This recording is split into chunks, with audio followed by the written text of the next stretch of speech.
All right, team, welcome to another episode of the Exceptional Leadership Podcast. As always, I'm your host, Matt Hamilton. Delighted to have your company with me once again.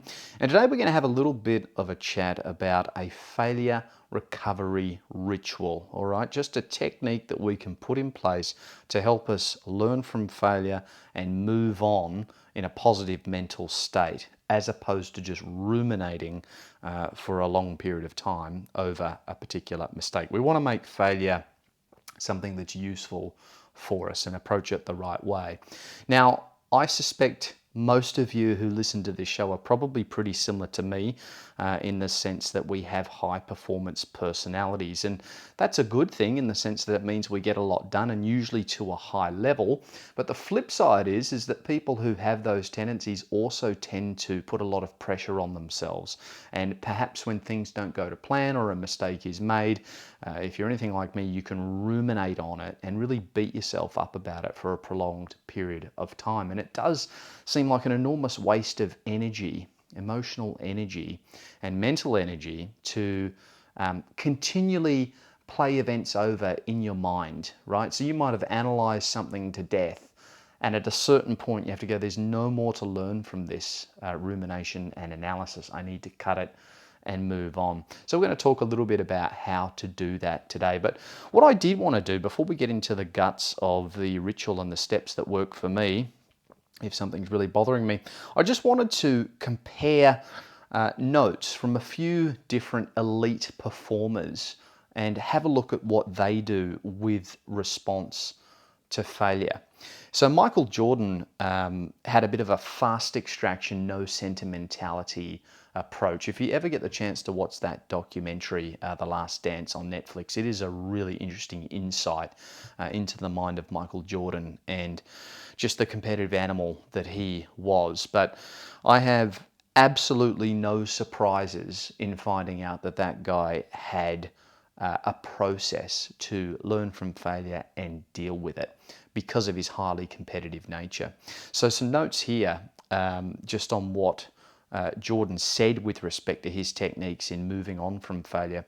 He said multiple variations of this one particular idea across several interviews, and that was that I failed over and over again in my life, and it's because of that failure that I succeed. So some bullet points on Jordan's approach. You know, he reviewed mistakes immediately after making them. He then extracted one or two concrete adjustments that he could make from that analysis, and then he moved on aggressively and put it behind him. You know, former teammates have noted that Jordan rarely replayed mistakes in an emotional sense. He replayed them from a technical standpoint, and then once that lesson was logged, the emotion was gone. And the key takeaway is that he didn't forgive himself.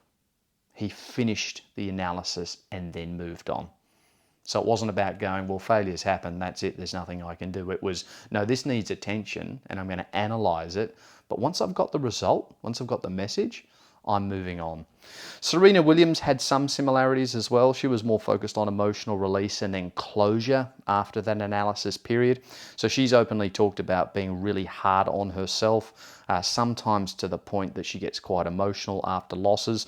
Her process involved the following. She allowed herself to feel the disappointment, often right after the match, and then set a boundary on how long it was able to last, right? So she gave herself some parameters to work within. And then she reframed the losses as simply preparation and not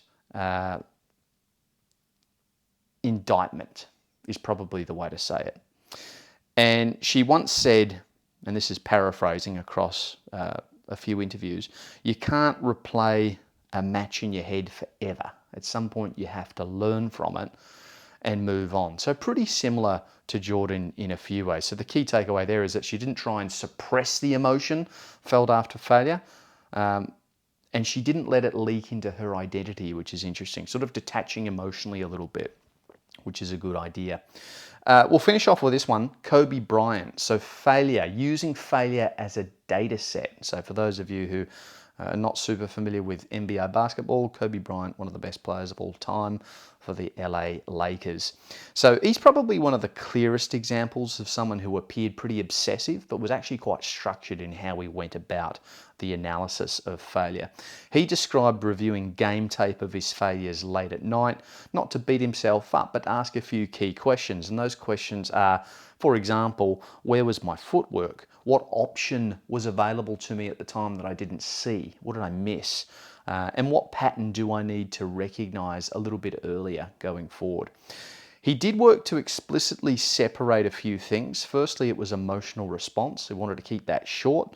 The technical review, he would put a lot of work into and go quite deep on that. And then the self-worth piece was non-negotiable, right? So we didn't attach or attempted not to attach the outcome with his self-worth. It was always pretty objective with respect to how he was analysing the situation.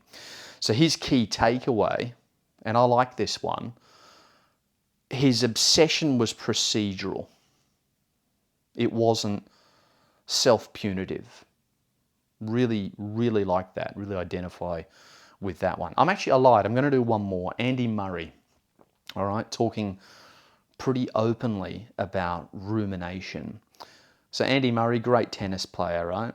You guys will be noticing patterns by this stage, I think, right? Murray is unusually candid about how much he struggled with rumination and negative self-talk. He has in the past said that he would replay losses mentally for days. He would fixate on small mistakes, and he would tie performance quite closely to self-worth. So quite, a toxic sort of collection here. Now, what helped him was that he worked with a sports psychologist, very common at elite levels and well worth doing. He learned to interpret internal dialogue, so separating internal dialogue versus an objective view of reality, pretty important to understand the difference.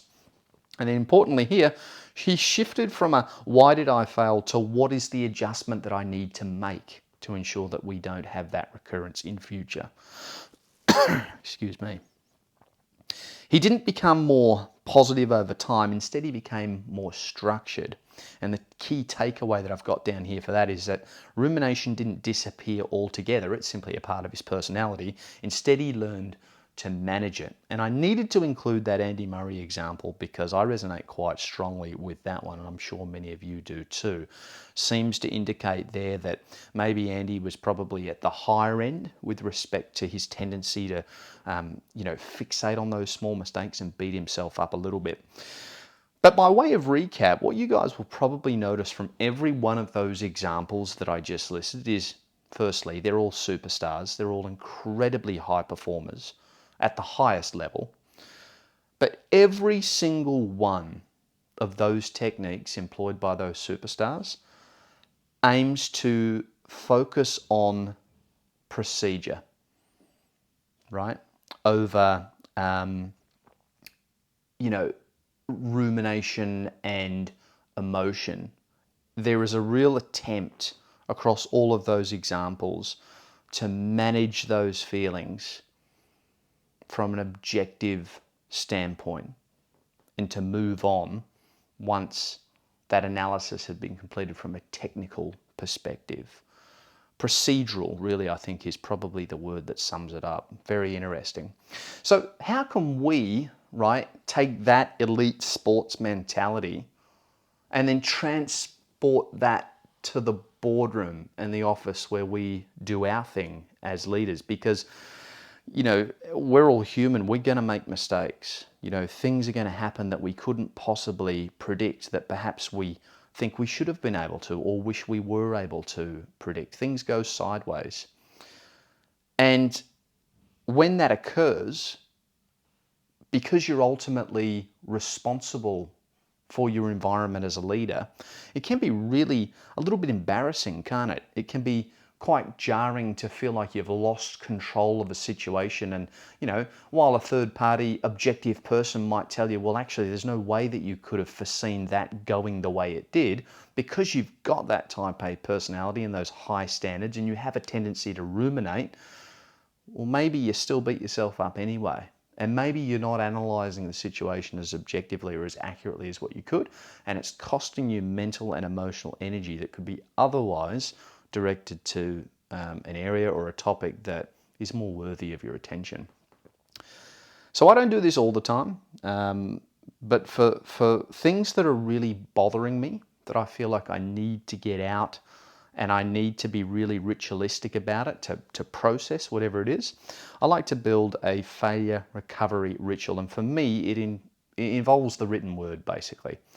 So I won't just sort of improvise the recovery. It's very structured and very procedural.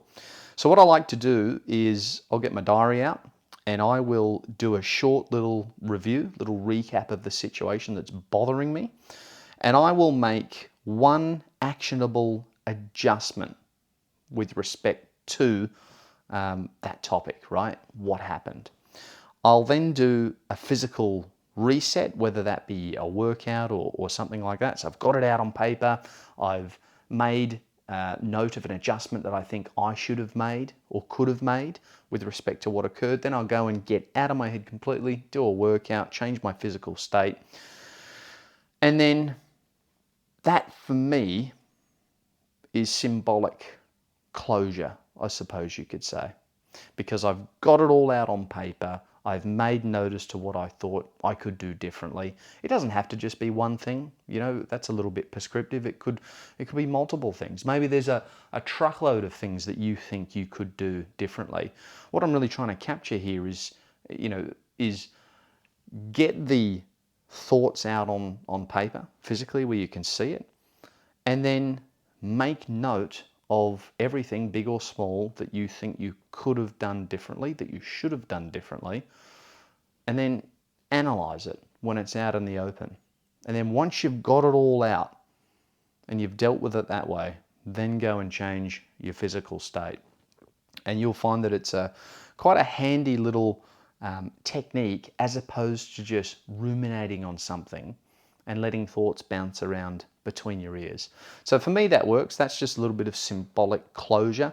It's also really handy, I find, to be able to, when things come up in the future, perhaps look back at some notes that you've taken about situations like that and just remind yourself that, oh, okay, I have made mistakes in the past and I've dealt with it in a very structured way. Oh, interesting. This particular mistake was similar with respect to what I'm experiencing now, so on and so forth. So the other thing I wanted to focus on is this point that failure has an ending, right? It's not a defining feature of you as a person. It's not, or should not be, tied to your self-worth.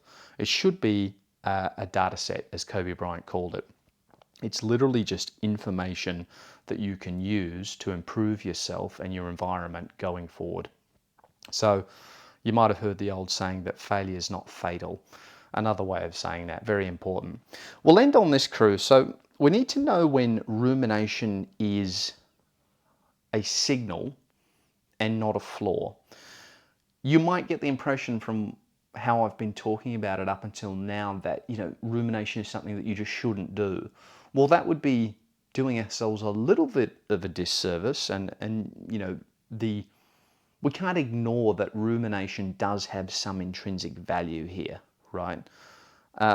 Chronic rumination can indicate a few things. So over-identification with performance, a lack of psychological recovery time, and maybe too many goals that are tied to self-worth. So you shouldn't be constantly replaying failures. But it's not a bad thing to ruminate to some extent, just as long as you can cap it, like Serena Williams did with respect to setting a firm boundary as to how long she was going to allow herself to process things, right? We don't want to be those people who just never really think about things and never think through how we could have done things better. I'm sure it might be better for those people from an emotional health perspective, but ultimately they will have failures more so than those who do ruminate, simply because they don't do the work to think about what they can learn from the failures moving forward.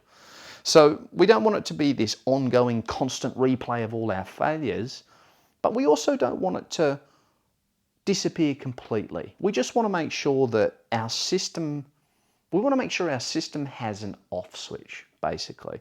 Use it until it's useful, and then once we're on that point where it's useful, we discard it and we move on with the lessons that we've learned. So I really enjoy that written word technique in the diary. Perhaps you've got something similar. As I said, combine it with a physical state change. I find that's very powerful.